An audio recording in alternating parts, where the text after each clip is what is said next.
El funcionamiento de nuestro planeta está determinado por las relaciones entre todos los elementos que lo componen.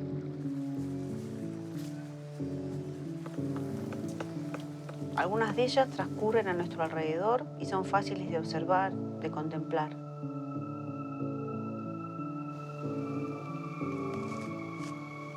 Otras, en cambio, son tan profundas y están tan escondidas que se nos hace difícil verlas. Se trata de relaciones poderosas, relaciones que ayudan a adaptarse, a crecer y a sobrevivir. Yo estudio una de estas relaciones. Hace 400 millones de años, las algas verdes salieron del mar y colonizaron la Tierra.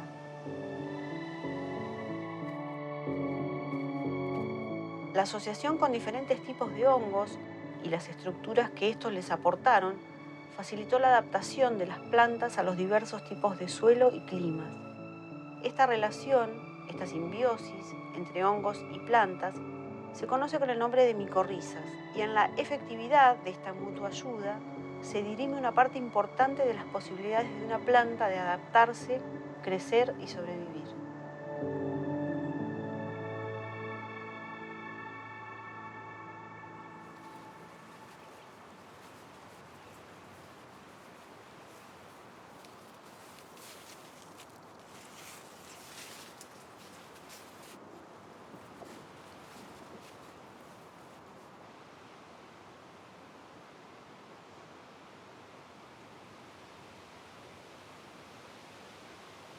Mi conexión con la naturaleza viene de la mano de mi abuela, de mi padre y sus relatos. Ellos se criaron en Misiones, muy vinculados a la selva misionera. Y bueno, toda mi infancia estuvo nutrida por las anécdotas, por las historias de mi papá yendo a caballo a la escuela, las historias de los encuentros con las víboras, con los yaguaretés, bueno, con los árboles, con el bosque, los pájaros. Y yo vivía en La Plata, ¿no? Entonces todos esos relatos de la infancia y los cuentos que tanto mi abuela como mi papá inventaban en relación a esas vivencias que habían tenido, bueno, alimentaron toda mi imaginación, ¿no? en esa época. Y bueno, y ese deseo de estar en esos lugares donde pasaban todas esas cosas. Y bueno, y cuando decidí estudiar biología, fue como el momento, ¿no? De decidir dónde. Me parecía como una gran contradicción hacerlo en una ciudad. Porque él está situado en el fondo de un valle glaciario. El hecho de estar rodeado de todas estas montañas le da una sensación de protección al lugar.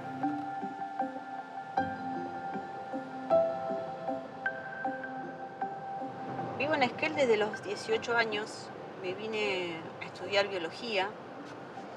Fue una decisión difícil de comprender, al principio para mi familia, porque no soy de La Plata y bueno, hay muchas carreras para estudiar ahí. Y yo no conocía Esquel, nunca había venido, pero ni bien llegué fue amor a primera vista. Esquel es una comunidad pequeña, está ubicada en una zona que tiene un clima muy agradable, muy soleado. Si bien es frío, el frío es seco, entonces te permite también en el invierno estar afuera, hacer actividades. Tiene una vida cultural también. Si bien no hay las ofertas culturales que tienen las ciudades, aquí la gente hace cultura, ¿no? Hace música, escribe, hace poesía, hace teatro. Mi lugar de trabajo es el Centro de Investigación y Extensión Forestal Andino-Patagónico, CIEFAP, y además soy docente en la carrera de Ingeniería Forestal en la Universidad Nacional de la Patagonia. Trabajo en micología aplicada, especialmente en la utilización de las micorrizas para la producción comercial de plantas y también para plantas destinadas a restauración de bosques degradados y con hongos comestibles, tanto silvestres como cultivados, para promover el desarrollo local. Bueno, acá hay un manchón de fructificación de hongo de pino, conocido como boletus comercialmente, una especie muy frecuente, es un hongo micorrízico, muy frecuente en todas las plantaciones de pino de Patagonia, fructifica de manera muy abundante y especialmente en este tipo de espacios claros, en las plantaciones, lugares donde las copas todavía no se cerraron, entonces el agua puede llegar al suelo. Estos lugares también coinciden con espacios donde el colchón de hojarasca es poco profundo, entonces eso también permite que el agua llegue al suelo y eso favorece la fructificación que ocurre generalmente asociada a matas, a lugares también protegidos de la insolación. Otro hongo que podemos encontrar, también asociado a las plantaciones de pino, es rizopogón o falsa trufa. Son como papitas. Este hongo es comestible, es micorrízico también. No es tan conocido como el hongo de pino, no lo estamos usando tanto, pero trabajamos justamente en conocer y dar valor a estos hongos que son comestibles. En otros lugares son considerados delicatessen y acá todavía no los conocemos. Los hongos comestibles forman parte de lo que se conoce como los productos forestales no madereros de los bosques. Son todos aquellos productos y servicios que implican, digamos, que haya un ambiente de bosque y a su vez que el bosque permanezca en buenas condiciones. Entonces es una manera de generar desarrollo local porque ponemos en valor productos que el bosque nos puede ofrecer y a la vez favorecemos la conservación de estos ambientes.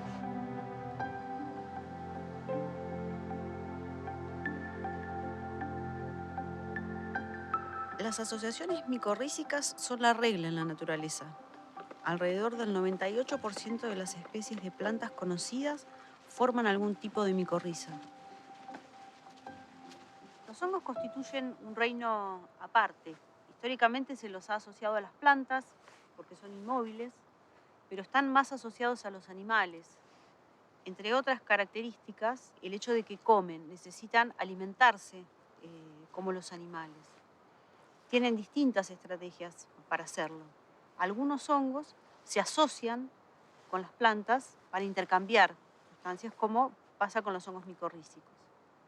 Otro grupo de hongos parasitan especies vegetales, o sea, toman y enferman, ¿no?, a las plantas donde viven. Y hay otro grupo muy importante y vital para el ciclo del ambiente del bosque, que son los degradadores.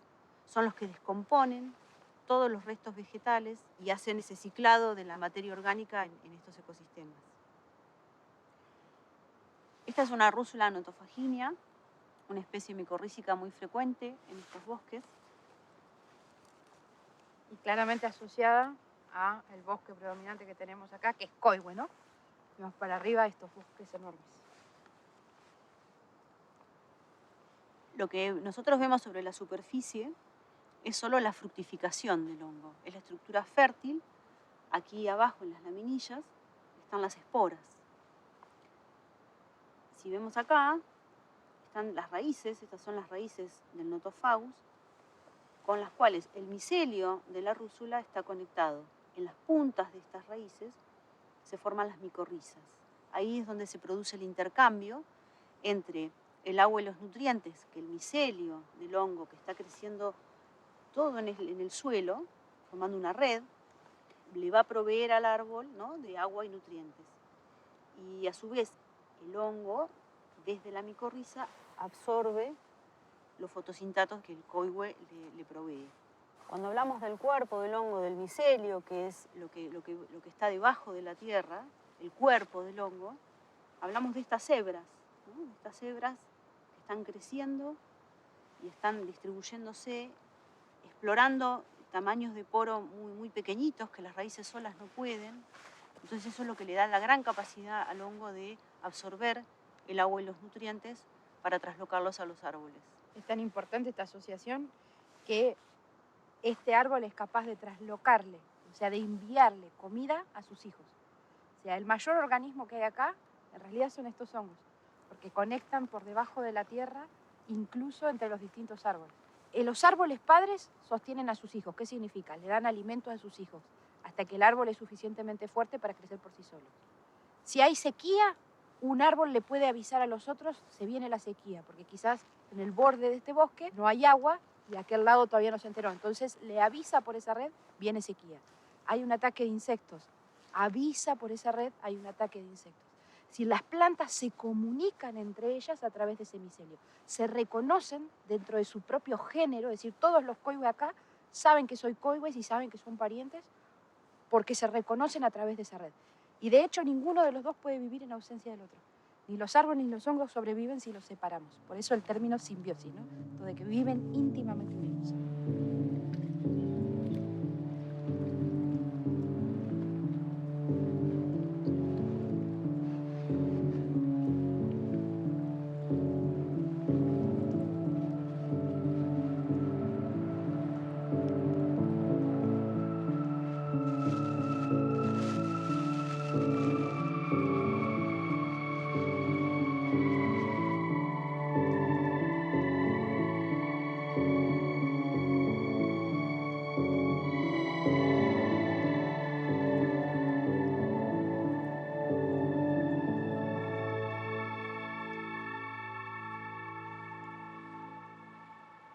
Este bosque que estamos acá es un bosque de coihue. Dentro de los bosques de Nothofagus es el más diverso, tiene más de 400 especies de hongos micorrízicos descriptas. Este, por ejemplo, que yo tengo en mi mano, es el género más importante. Se llama Cortinarius, cuya característica principal es la presencia de esta cortina, este micelio que crece aquí alrededor de la parte fértil que les mostraba el Caro, ¿no? Donde están las esporas. Y todavía seguimos encontrando especies, ¿sí? Hace menos de 2 años, en este mismo lugar, encontramos una especie nueva para la ciencia. Esto es la fructificación, es decir, es la estructura fértil. Pero la mayor parte de la información y el hongo, la mayor parte del hongo, la estamos pisando en este momento, está justo debajo de nosotros. Los líquenes son otro caso de simbiosis. En esta asociación interviene un alga y un hongo. El alga es la que hace fotosíntesis, entonces la que provee el alimento, tanto para ella como para el hongo, y el hongo le da la protección y le permite al alga vivir fuera del agua. Estos bosques albergan una gran variedad de líquenes, viven apoyados tanto en la madera, en el suelo, también en las rocas, con distintas morfologías, algunos pegados, otros foliosos, como estos, y bueno, y nos dan la pauta de que es un lugar sin contaminación, ya que son indicadores de lugares puros.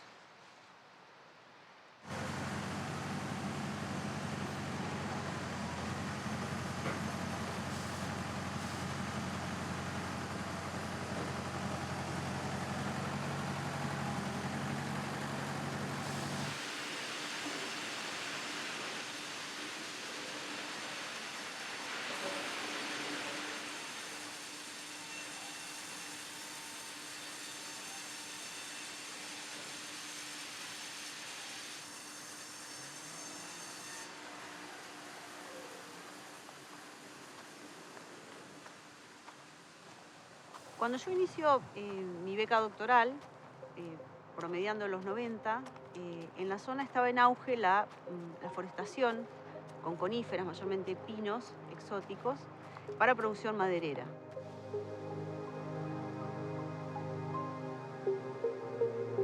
En esta región hay una zona que se denomina el ecotono, que es la transición entre el bosque nativo, que está sobre la cordillera, y la estepa patagónica hacia el este.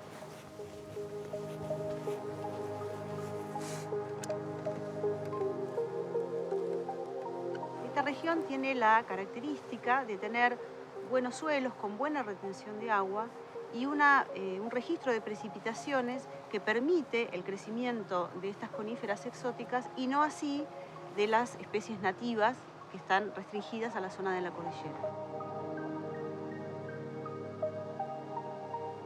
Cuando se hacen las primeras plantaciones de pino en Patagonia, alrededor de los años 30, las micorrizas se introdujeron junto con ellos de manera accidental. Al momento del inicio de mi doctorado no se conocía qué especies estaban asociadas a estas plantaciones.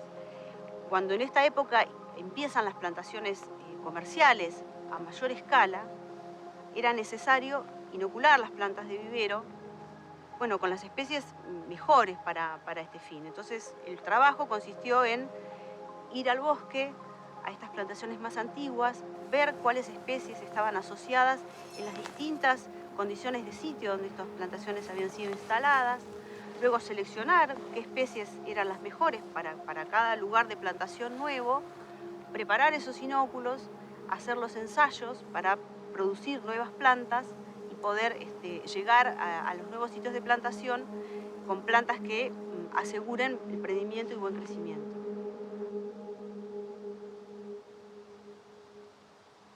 Nosotros en INTA trabajamos básicamente con dos grandes grupos de especies forestales. Uno de los grupos es el de especies exóticas. Las especies exóticas son las que no pertenecen a la vegetación natural del lugar, pero sí son utilizadas por su rápido crecimiento para fines comerciales e industriales.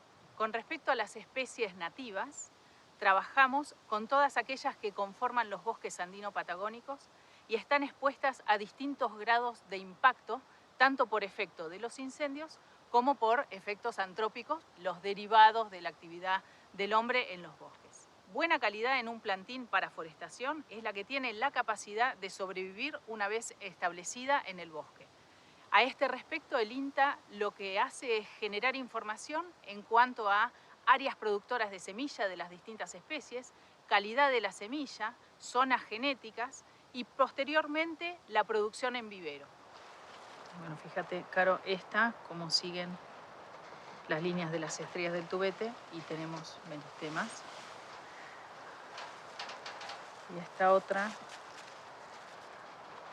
tendría más puntas blancas abajo, de manera que se ve que la micorriza ha logrado mayor fibrosidad abajo. ¿Sí? Perfecto. Las raíces de los plantines tienen que estar en forma balanceada con la parte aérea, y eso implica también que estén asociados previamente a hongos micorrízicos que son naturales en el suelo donde está presente esa especie. Con respecto a los hongos micorrízicos, nos asociamos con el CIEFAP y con ICET mediante sus profesionales que en el área de conocimiento de hongos micorrízicos ya estaban trabajando desde hace varios años. El doctor Mario Rachmer fue quien fundó nuestro equipo de trabajo en Esquel.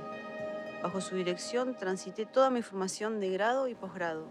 Él fue y sigue siendo mi mentor y nos une una gran amistad. ¿Y estos estaban sobre el suelo? Estos sobre el suelo y estos también tienen toda la pinta de Cortinarius o elipsoidales.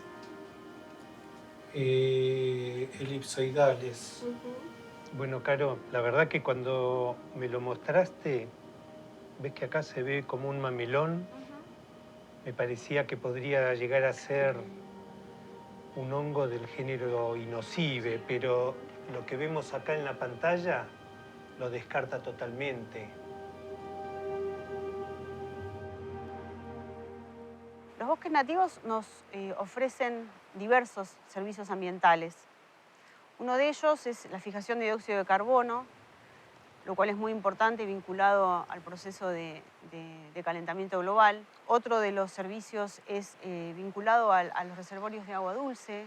Los bosques funcionan como una esponja de filtrado, ¿no? para tener agua en los reservorios y agua de buena calidad. También la formación de suelos, ¿no? y de suelos fértiles que se sostienen y se alimentan en este sistema, lo cual es muy importante considerando los vientos que hay en Patagonia. Cuando se desaparece la cubierta boscosa, los suelos se vuelan.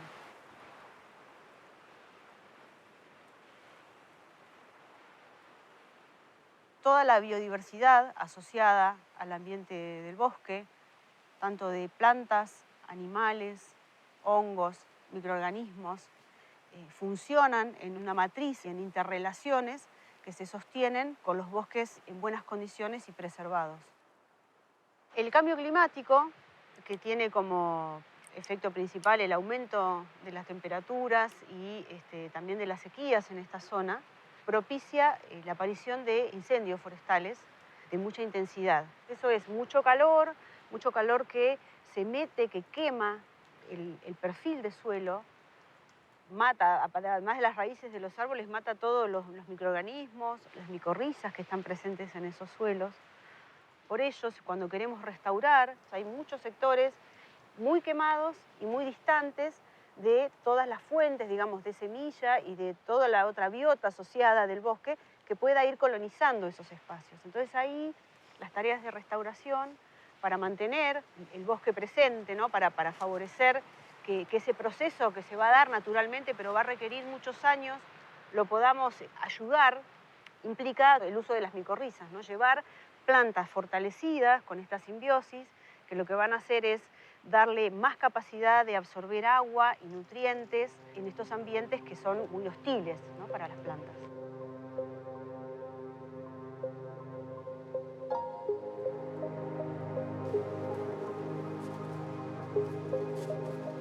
Poder definir qué micorrizas usar en los trabajos de restauración implica tener que conocerlas, ¿no? Previamente.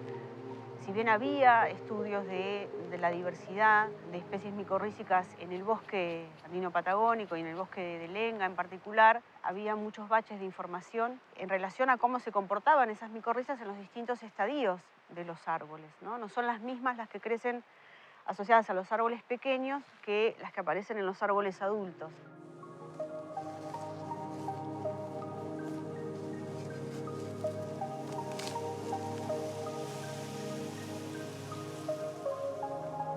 Ese trabajo implica descalzar plantines para ver cuáles son las micorrizas que están asociadas a las puntas de las raíces de estas especies, hacerlo en diferentes situaciones de insolación, de humedad, para ver cuáles son las variaciones. Depende de esas situaciones, las lengas se asocian con distintas especies.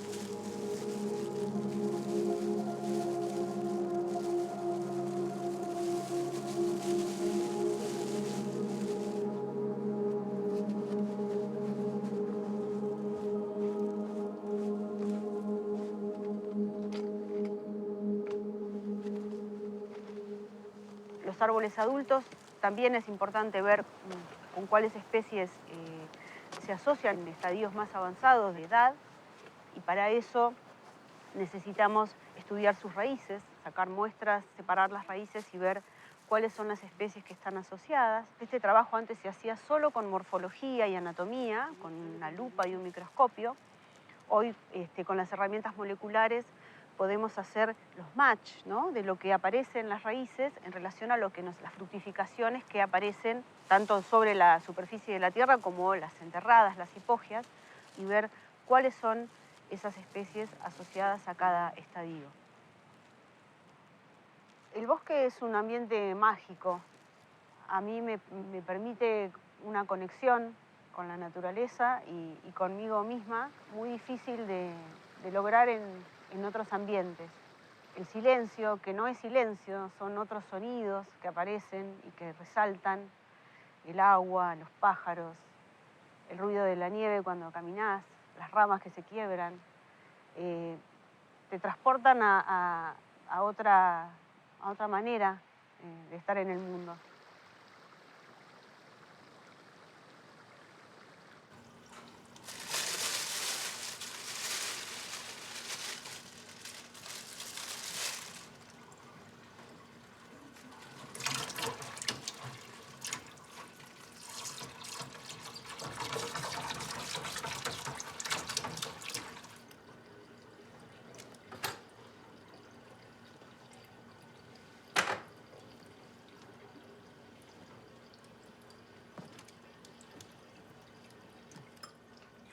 Acá estamos con las raíces de la lenga que trajimos del bosque. Estamos viendo los morfotipos micorrízicos. Cuando miramos las raíces de la lenga, vemos toda la diversidad de especies de hongos micorrízicos que están asociados. Esta simbiosis que se da en las raíces finas, en la punta de las raíces finas, hace que la raíz tome un aspecto en cuanto al color, en cuanto a la ramificación, en cuanto al tamaño, el brillo, que caracterizan el morfotipo de esa simbiosis particular. Y acá tenemos una micorriza de color blanco, con tintes nacarados y con una abundante presencia de lo que llamamos cordones hifales. Todo esto que sale de la micorriza, que no son más que varias hifas que luego van a extenderse en el suelo y son las que van a capturar el agua y los nutrientes que luego le van a traslocar a las raíces.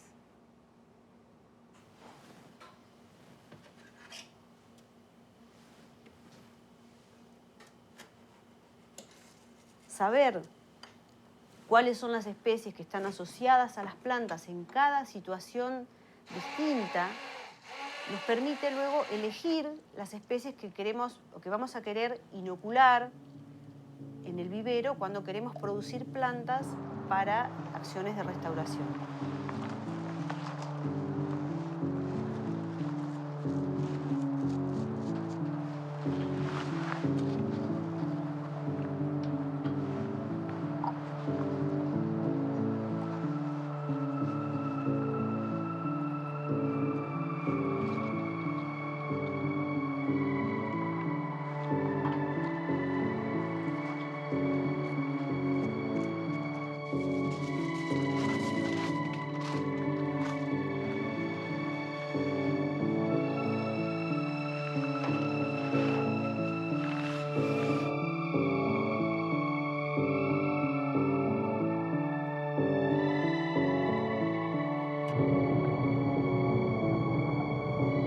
Se trata de relaciones importantes,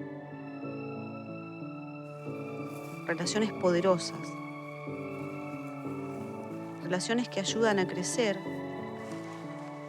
a adaptarse y a sobrevivir.